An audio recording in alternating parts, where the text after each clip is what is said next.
જય શ્રી રામ બાપુ. બાપા સીતારામ. બાપુ તમારી ઉંમર જોઈને મને એમ લાગ્યું તમને મળું. પેલા તો તમારો પરિચય આપો અમારા દર્શકોને. હા, હું બગદાણા 40-45 વર્ષથી આવું છું. હા. અને બાપાના દર્શન મને ખૂબ થયા છે. હું વાત છે. હા, અને બાપાએ મારા ભાઈને બચાવ્યો હોય તો બાપાએ. હું વાત કરો. હા, ગોંદિયામાં લઈ ગયા હતા. ડોક્ટરે કહી દીધું કે આ નહીં બચે. તો મેં કીધું તમને ન ખબર પડે, મારે મારા બાપની મેં માનતા લીધી છે 108 પ્રદક્ષિણાની. મેં કહ્યું મારા બાપ ડોક્ટરના ડોક્ટર છે. હું વાત છે. હા, એટલે બાપાએ તરત મારી દા સાંભળી અને હું બીજે દી આયા બાપાના દર્શન કરવા આવ્યો. ડોક્ટર કે ભાઈ કાંઈ વાંધો નથી, ભાઈને લઈ જાવ કે ઘરે, એ કે એને કોઈ તકલીફ નથી. મેં કીધું મારા બાપાની દયા છે. બરાબર. અને 40-45 વર્ષ ત્યાં બાપા આગળ આવું છું. હું વાત છે. હા, અને બાપાની પૂર્ણ કૃપા છે કે ત્યાર પછી ફરાડી બાપુના દર્શન કર્યા, ભાનુદાસ બાપુના દર્શન કર્યા, ત્યાર પછી આપણે હરજીવન દાદાના દર્શન કર્યા. હું વાત છે. હા, બાપાએ ખૂબ પ્રેરણા કરી છે મારી ઉપર. તમારી ઉંમર કેટલી છે દાદા? 70 વર્ષ થયા મને.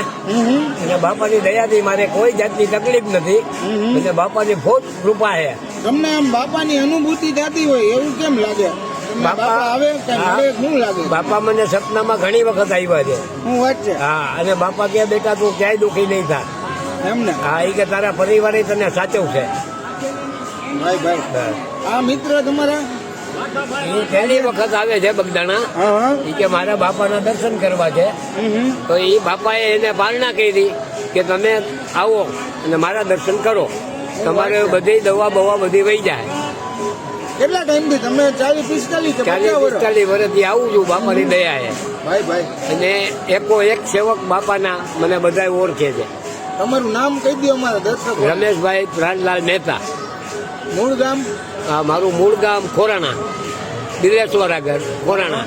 વાહ ભાઈ વાહ. હા, મહેતા એટલે બ્રાહ્મણ. હા, આ તો બ્રહ્મ વચન થઈ ગયું ને. બ્રહ્મ વચનો કાંઈ નો ઘટે. કાંઈ ઘટે નહીં. ઘટે તો જિંદગી ઘટે. એ નો ઘટે બાપાની દયાથી. ભાઈ આ બધા મિત્રો આરે આવતા લાગો. હા, બાપા સીતારામ. બાપા સીતારામ. સીતારામ. ભાઈ હવે અને બધાય ગુરુ ભાઈઓને મારી વિનંતી કે બાપાના દર્શન કરવા અવરનવર બધાય પધારો. બાપાની ફૂલ કૃપા છે. અહીંયા ખાવા પીવાનું, રહેવા બેસવાનું બધી સગવડતા બાપાની દયા છે.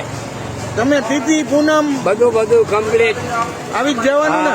હોન્ડા લઈને આવતો પેલા બાપા આગળ. ભાઈ તો બાપાએ ખૂબ મારી ઉપર દયા કરી છે. બાપા સીતારામ.